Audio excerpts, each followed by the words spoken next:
চট্টগ্রাম মহানগরী ৪৩ নং আমিন শিল্পাঞ্চল ওয়ার্ডের অন্তর্গত বার্মা কলোনি নির্বাচন পরিচালনা কেন্দ্রীয় কমিটির উদ্যোগে দ্বিপাক্ষিক আলোচনা ও মতবিনিময় সভা অনুষ্ঠিত হয়েছে। হাজী মোহাম্মদ ওসমান সাহেবের সভাপতিত্বে সভায় প্রধান অতিথি হিসেবে উপস্থিত ছিলেন চট্টগ্রাম মহানগর বিএনপির সাবেক সহ-প্রকাশনা বিষয়ক সম্পাদক মোহাম্মদ আব্দুল হাই।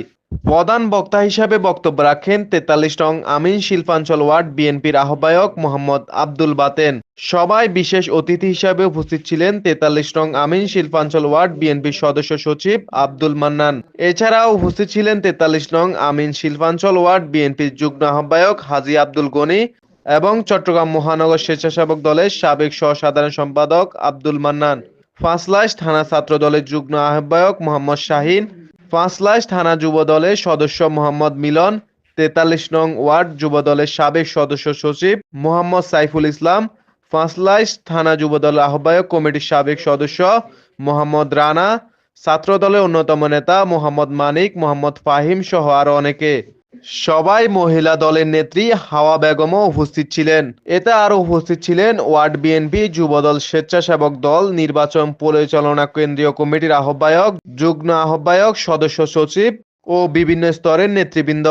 অনুষ্ঠানে বক্তারা বলেন, শহীদ রাষ্ট্রপতি জিয়াউর রহমান ও বেগম খালেদা জিয়ার আদর্শকে ধারণ করে তারুণ্যের অহংকার তারেক রহমানের হাতকে শক্তিশালী করতে আগামী ১২ তারিখ আলহাজ এরশাদুল্লাহ ভাইকে দানের শীষে ভোট দেওয়ার আহ্বান জানান ও আগামী ২৫ তারিখ চট্টগ্রামে তারেক রহমানের আগমন উপলক্ষে চট্টগ্রাম পলো গ্রাউন্ড মাঠে সকাল ১০টায় সকলকে উপস্থিত থাকার আহ্বান জানান।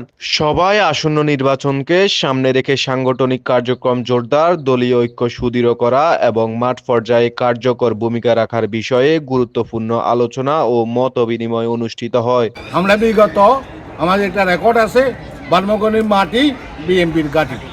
আমি সবাইকে অনুরোধ করব, মা বোনদেরকে অনুরোধ করব, এই নামটা যেন নাম হচ্ছে। কেননা আগে ছিল তোমার ভোট আমি দিব, যাকে খুশি তাকে দিব। এখন ওই জমানা শেষ, রাত্রে অন্ধকারে ভোট দেওয়াটা খেলা শেষ। অতীতে যারা ভোট কেন্দ্রে এসেছেন, একদল মানুষ বলেছে আপনি ভোট কেন্দ্র থেকে চলে যান, আপনার ভোটটি দেওয়া হয়ে গেছে। কিন্তু বর্তমান সেই পরিস্থিতি নাই। বর্তমান যারা ভোট কেন্দ্রে আসবে ভোট দিয়ে যেতে পারবে। এই জিনিসটাই আপনারা প্রতিটি ঘরে ঘরে গিয়ে আপনারা বুঝাবেন। কেউ ভোট না দিয়ে যাবে না, কেউ বলবে না আপনার ভোটটি হয়ে গেছে।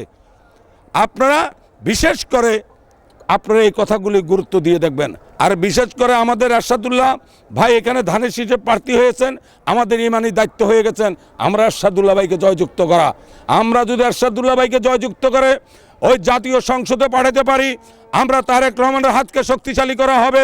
আমাদের এলাকার মানুষের ভাগ্য উন্নয়নের কথা গিয়ে আমাদের নেতৃবৃন্দ বলতে পারবে, আমাদের এলাকার সমস্যা কথা গিয়ে আমাদের নেতৃবৃন্দ বলতে পারবে, আমাদের এলাকার উন্নয়নের সংস্কারের বিষয়ে নেতৃবৃন্দ দিয়ে এরশাদুল্লাহ ভাইকে বলতে পারবে, আমাদের এলাকার আরও সার্বিক অনেক সমস্যা আছে সেই বিষয়গুলি নিয়ে এরশাদুল্লাহ ভাইকে বলতে হবে।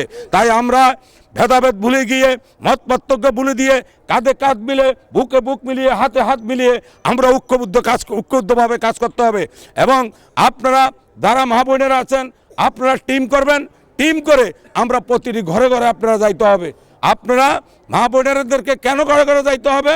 আপনারা প্রতিটি ফ্যামিলির কাছে, প্রতিটি মা বোনের কাছে আপনারা রুমের ভিতরে ঢুকতে পারবেন, যেটা পুরুষরা পারবে না। তার জন্য আপনারা গিয়ে খালেদা জিয়ার সালাম পৌঁছে দিতে হবে, তারেক জিয়ার সালাম পৌঁছে দিতে হবে। বন্ধুগণ, এখন আর কারো সাথে মন কষাকষি বাদ দিয়ে আসেন, যে যেখান থেকে পারেন শহীদ রাষ্ট্রপতি জিয়া রহমানের এবং বেগম খালেদা জিয়ার আদর্শকে ধারণ করিস আমাদের তারুণ্যের অহংকার তারেক রহমানের হাতকে শক্তিশালী করার জন্যে আগামী 12 তারিখ আলহাজ এরশাদুল্লাহ ভাইকে ধানের শীষে ভোট দিবেন। এবং আগামী 25 তারিখ আমাদের চট্টগ্রাম প্রোগ্রাম মাঠে আমাদের সকাল 10টায় আমাদের মাননীয় চেয়ারম্যান সাহেব তারেক রহমান আসবে। আমরা এখান থেকে অন্তত আমি শিল্প অঞ্চল সকাল 8টায় বেরিয়ে যেতে হবে। আমি দীর্ঘ 1 মাস এই বর্মা কলোনি, ঐতিহ্যবাহী এই বর্মা কলোনি, প্রতিটা এলাকায় যদি ভোট কমও পেতাম, এই বর্মা কলোনির ভোটগুলো দিয়ে আমরা কিন্তু জয়লাভ করতাম। সেই বর্মা কলোনি যেভাবে আমাদেরকে ধানের শীষের ভোট উপহার দিয়েছিল, এটা বলার অপেক্ষা রাখে না, এটা ঐতিহাসিক সত্য। আমি একটা কথা বলি, এইবারের ধানের শীষের নির্বাচনটা কোনো বিএনপির নির্বাচন নয়, এটা দেশ রক্ষার সার্বভৌমত্ব রক্ষার নির্বাচন।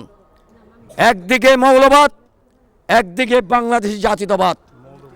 আপনাদের একটাই মনে রাখতে হবে, এই রাষ্ট্রের ইসলামী মূল্যবোধে বিশ্বাসী বাংলাদেশ জাতীয়তাবাদী দল। তার প্রমাণ 1991 সালে যখন বিএনপি ক্ষমতা যায়, তখন ছিল প্রেসিডেন্সিয়াল শাসন ব্যবস্থা। এই বেগম খালেদা জিয়ার নেতৃত্বে সার্বভৌম বাংলাদেশ রক্ষার্থে উনি সংসদীয় পদ্ধতি ব্যবহার করে উনি দেশের প্রধানমন্ত্রী হয়েছিলেন।